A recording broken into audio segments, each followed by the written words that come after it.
नमस्कार। संगच्छध्वं संवध्वं संवो मनांसि जानताम देवा भागम यथा पूर्वे संजनानाम उपासते। अर्थात हम एक साथ चले, एक साथ बोले, एक साथ सोचे तथा हम सभी का मन एक हो, समान हो। आदरणीय अध्यक्ष महोदय व मेरे प्यारे साथियों, आज से 5000 वर्ष पूर्व समानता की यह प्रार्थना उसी देश की है जिस देश में आज समान नागरिक संहिता पर बहस आयोजित की गई है।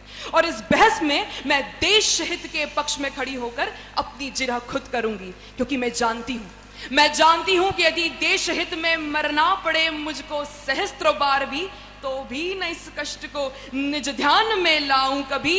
हे ईश भारत वर्ष में 100 बार मेरा जन्म हो, कारण सदा ही मृत्यु का देशोपकारक कर्म हो। महोदय, परतंत्रता की औपनिवेशिक बेड़ियों से छूटकर जब भारत स्वतंत्रता के मुक्ताकाश में आरोहित होने का प्रयास कर रहा था, तब हमारे पास एक और था प्राचीनता के वैभव से समृद्ध किंतु औपनिवेशिक शोषण से विदीर्ण एक लंबा इतिहास। तो दूसरी ओर था संसार की सबसे बड़ी आबादी के सपनों का भारत। लेकिन इस अतीत और इस भविष्य के बीच धर्म, जाति, लिंग, मत, संप्रदाय, नस्ल और क्षेत्रीयता की विविध अस्मिताओं का वर्तमान हमारी आजादी पर मुंह चढ़ा रहा था। महोदय, मुझे यहाँ विंस्टन चर्चिल की वह बात याद आती है जो वेस्टमिंस्टर के हॉल में उस साम्राज्यवादी शासक ने बड़े अट्टहास के साथ कही थी। वे कहते हैं कि भारत की नींव इतनी दरारों में बटी हुई है, इतने टुकड़ों में टूटी हुई है कि उस पर संप्रभु राष्ट्र का बनना एक बेवकूफी है।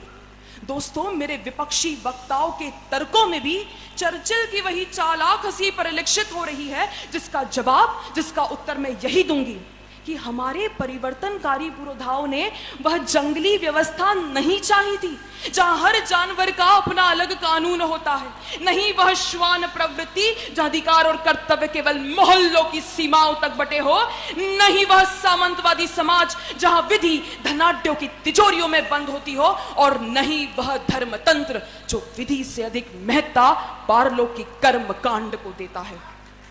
नहीं वे उस पोपतंत्र के समर्थक थे जिसके आतंक से भयाग्रस्त अंततः यूरोप के जागृत नागरिकों ने समान नागरिक संहिता की मांग की थी। नहीं वे उस साम्राज्यवाद के समर्थक थे जिसके नस्ल भेदी काले कानूनों के आगे अंततः अफ्रीका की जनता ने समान नागरिक संहिता को स्वीकार किया, और नहीं वे उस विभेदीकृत कानून के समर्थक थे जिसके आगे रूस की जनता ने अंततः एक देश एक कानून का पक्ष लिया।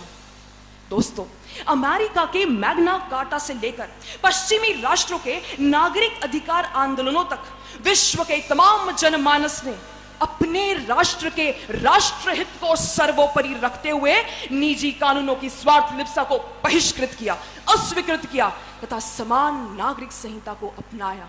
तो फिर क्यों मेरे विपक्षी वक्ता व्यक्तिगत हितों के संकीर्ण स्वार्थ में अपने ही देश हित की बलि चढ़ाने को आतुर है?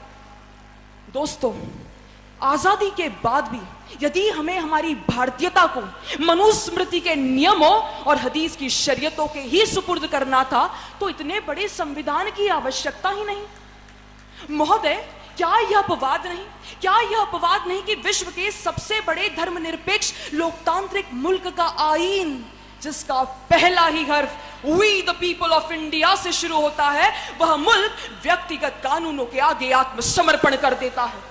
क्या यह अपवाद नहीं कि हम अपने ही देश को हित को धार्मिक मठों और शरिया अदालतों के दरवाजों पर गिरवी रख रहे हैं? क्या यह अपवाद नहीं कि पब्लिक वेलफेयर का उद्देश्य रखने वाला लोकतंत्र पर्सनल लॉ के आगे घुटने टेक देता है? महोदय, क्या राज्य के नीति निदेशक तत्वों का 44वां अनुच्छेद नियमों, कानूनों, दलीलों के आगे नतमस्तक नहीं हो रहा? दोस्तों, रूढ़िवादी समाज में भले ही धर्म जीवन के हर एक पहलू को संचालित करता हो, परंतु एक आधुनिक लोकतंत्र में धार्मिक क्षेत्राधिकार को घटाए बगैर उस असमानता, उस भेदभाव को दूर नहीं किया जा सकता जिससे नागरिकों के मौलिक अधिकारों का हनन हो रहा हो। यही नहीं, समान नागरिक संहिता विधि के समक्ष समता की भी बात करता है, जो अनुच्छेद 14 में वर्णित है और जो हमारे मौलिक अधिकारों में से एक है। समता का अधिकार, प्राण एवं दैहिक स्वतंत्रता का अधिकार प्रायः का शिकार बनते हैं जब जब धार्मिक कानून और सिविल कानून का टकराव होता है। तो फिर मैं अपने विपक्षी साथियों से पूछती हूं कि यहां बैठे समान नागरिकों पर अलग अलग कानून क्यों? दोस्तों, यदि मेरे विपक्षी वक्ताओं के विचार धृतराष्ट्र सी जनमानधता लिए होते तो बात कुछ और थी, परंतु वे विवेक दृष्टि होते हुए भी गांधारी सी निपातता लिए देश हित को अनदेखा करते हुए समान नागरिक संहिता के विरुद्ध तर्क दे रहे हैं।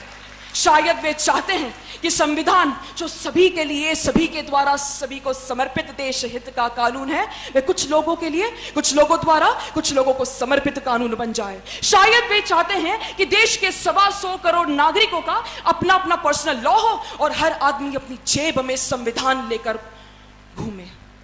दोस्तों, आज सबका अपना कानून होगा, कल सबका अपना संविधान होगा, और कोई अतिशयोक्ति नहीं महोदय कि परसों हर धर्म, हर जाति, संप्रदाय अपना अपना राष्ट्र मांगेंगी। अंत में मैं सिर्फ इतना ही कहना चाहती हूं कि जिन्ना की सोच गांधी के आदर्शों पर ना हावी हो जाए, इसलिए समान नागरिक संहिता देश हित में है।